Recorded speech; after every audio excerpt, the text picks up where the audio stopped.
doing here, James? Go ahead, Jim. I have no secrets from my children. Penguin has taken over the city. I need your help. We can do great things together. Bruce Wayne, you certainly are getting out quite a lot these days, aren't you? You're walking into a trap. I'm more for you protecting the innocent, but I won't have you risking your life over a thief. Gotham, all new next Thursday on Fox.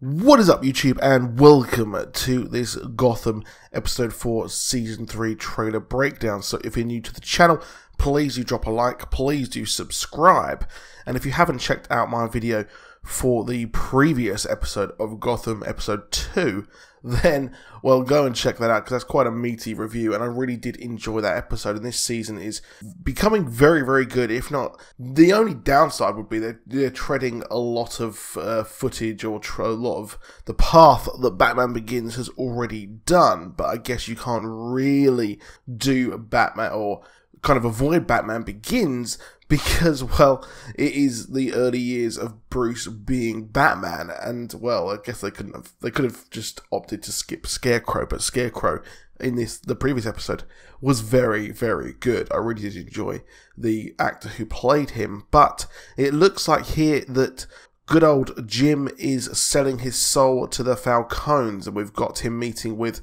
Sophia Falcone, and part of me is thinking that they probably might go down the path where they have a relationship with Sophia. I don't know why I think that, but he does have a penchant and a bad taste, or bad taste for women, especially considering Barbara and everything that has happened so far with all of his relationships. But here he is trying to get Falcone on side, and, well, he actually wants him to sort of, stop the Penguin. He thinks that he would want to stop the Penguin. So we're going to have Sophia Falcone, who I think she might be quite a big part of this season, and it's going to be cool to see where they go with her, to have yet another strong female presence on the show, which is always, always good, to be honest. And having the Falcones on here is going to be a curious way of doing things. Obviously, the son has been killed, so we might not get the long Halloween storyline that a lot of us probably thought we might get when Sophia Falcone came into this, because she was featured in the long Halloween storyline quite prominently. So the extent to how much we will actually have the Falcones on the show is, well, curious to say the least, because having them on the show, well, it doesn't really make sense, because Jim Gordon is selling his soul to evil, or not really evil, just, kind of crime, to actually defeat another criminal. So, I'm not really sure about this. I don't really like the fact that Jim Gordon, who, well, he completely calls out throughout the season, he's beating up kind of corrupt cops and everything like that, and now he's going to be corrupt himself, technically. So I don't think that this really is what the character would really do. I don't really like that, especially the fact that in this show they've made him so stringent, so black and white with his sort of, his morals and that. So there is that. But Bruce is going up against Penguin once again. It seems like in the public persona he is sort of, dealing with Penguin, and we're going to see more of Bruce on the world stage, or the Gotham stage, so to speak, and he will actually be kind of engaging with Penguin, engaging with the high society, but at night time he is going to be carrying on being the kind of vigilante crime fighter, fighting against the people who are on the list of Penguin's criminal licenses, which I think is a great idea. I've said that in my previous 2 episodes.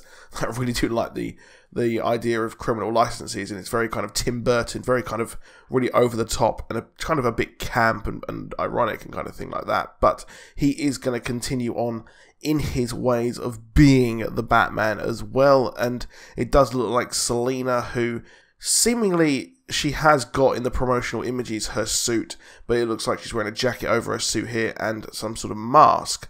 But she is trying to get some sort of weapons as well. Maybe that is for Barbara's weird kind of convenience store for criminals. And we've got him there, and it looks like he's just watching her and trying to save her. I'm not sure if we've got Bruce, who is actually trying to get this stuff himself or stop this this group of criminals as well. But it also looks like he's trying to watch his future to be wife, if you look at the the comics at the moment as it is.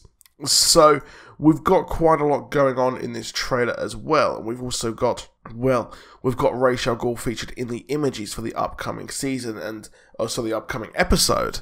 And having him in this is going to be great. I really, really do like the actor. Albeit, you know what, his time in Game of Thrones when he was the leader of Dawn, yes, it was a terrible storyline. It was boring and it was bad in the books. However, I think the actor was pretty good. So there is that. And I'm excited for where this episode will actually go. It's going to be exciting to see where this goes as well. And Ra's al Ghul is going to be a lot of fun to see. And he obviously had a reason for reviving Barbara, not really sure why. And part of me is thinking that maybe, obviously on Arrow we had the Bloodlust, maybe they're going to do their own version of the sort of the Bloodlust here with Barbara, and she will sort of go crazy and become Harley Quinn. Maybe that's the way they're going to do and bring Harley Quinn in, because at the moment I can't really see her ever turning into Harley Quinn. However, that is it for this video. Please do drop a like, please do subscribe. I'll see you soon, and goodbye.